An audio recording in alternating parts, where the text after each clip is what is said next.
49ers are winging their way east. Destination Philadelphia for Sunday's big NFC title game against the Eagles. The Niners buses were airport bound about 2 hours ago. The team should land in Philly about 8 o'clock our time tonight. Sunday's winner, of course, heads off to Glendale, Arizona in 2 weeks for Super Bowl 57. And there is definitely a buzz in the air here in the Bay Area and, of course, in Philly as well. With more on the game, we turn to Stephanie Sanchez. She is the host of the 49 Carat podcast and has reported on the team all season long.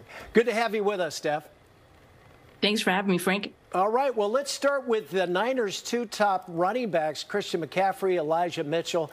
Both are dinged up after that Cowboy game. What's the latest on their availability for Sunday? Yeah, well, Christian McCaffrey, you mentioned dealing with that calf injury. He was asked if there was any chance of him missing this game. He said 0, so I would expect him to be out there. Now, Elijah Mitchell is another question.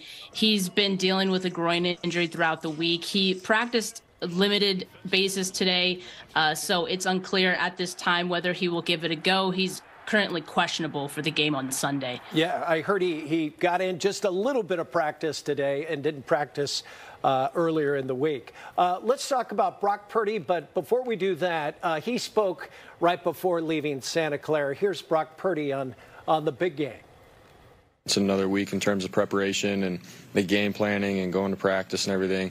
I just feel like it's the moments of, in between practice or, before you go to bed, thinking about, man, what an opportunity that we have. And, you can say it is just another game, but, man, there's a lot on the line. All of our goals and dreams of everything, are in front of us. So you want to do everything you can to accomplish that. Hard to believe he was at Iowa State this time last year, and here he is in the NFC title game. I think a lot of people are waiting for that shoe to drop. How can this guy do it, especially in Philly where the fans are loud and proud? What are your thoughts on Brock going into such a big game?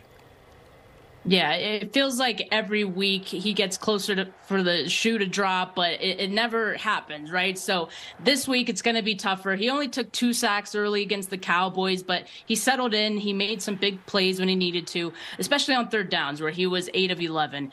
It will be tougher against this Philadelphia defense. You mentioned also the crowd noise that's expected there at the link. The Eagles have also defended on third and longs better than anybody, so the 49ers can't afford to get in those third and long situations.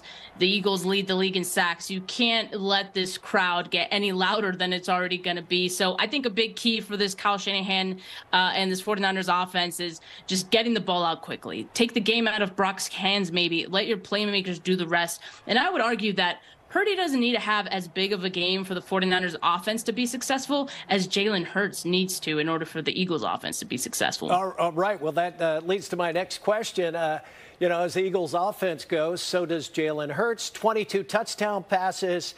He's mobile. He's got 13 rushing touchdowns. How do they slow that guy down?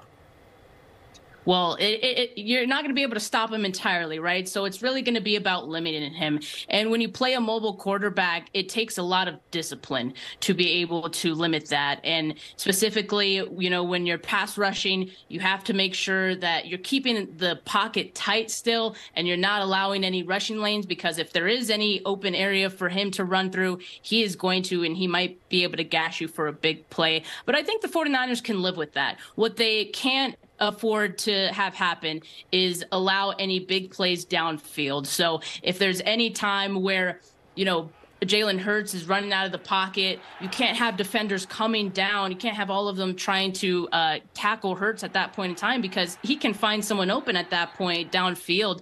So the 49ers have to play fundamentally sound and make sure that they're disciplined throughout this game. Eagles favored by 2.5. That spread hasn't changed all week long.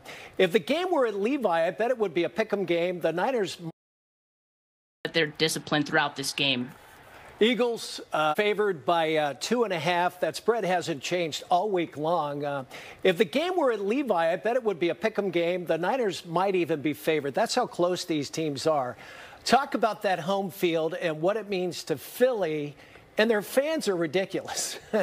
They are loud. They're obnoxious. What's it going to be like to play in Philly?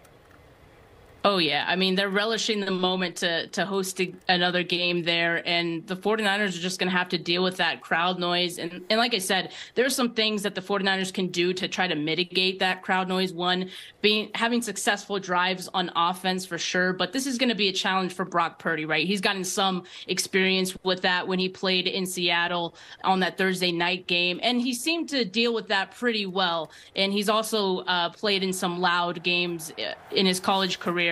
But this may be just a little bit different. You know, it's playoff atmosphere, NFC Championship. As he mentioned, you know, in that interview, there's a lot on the line. So you wonder if that will weigh heavily on him in this game. So it's going to be important for the 49ers to, again, take the ball out of his hands, you know, have him settle in early. I think that's going to be very important for him.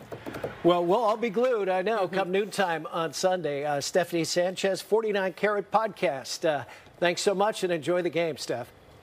Thanks for having me. Go Niners. You got it. That's right. Go Niners. Want to give you now live.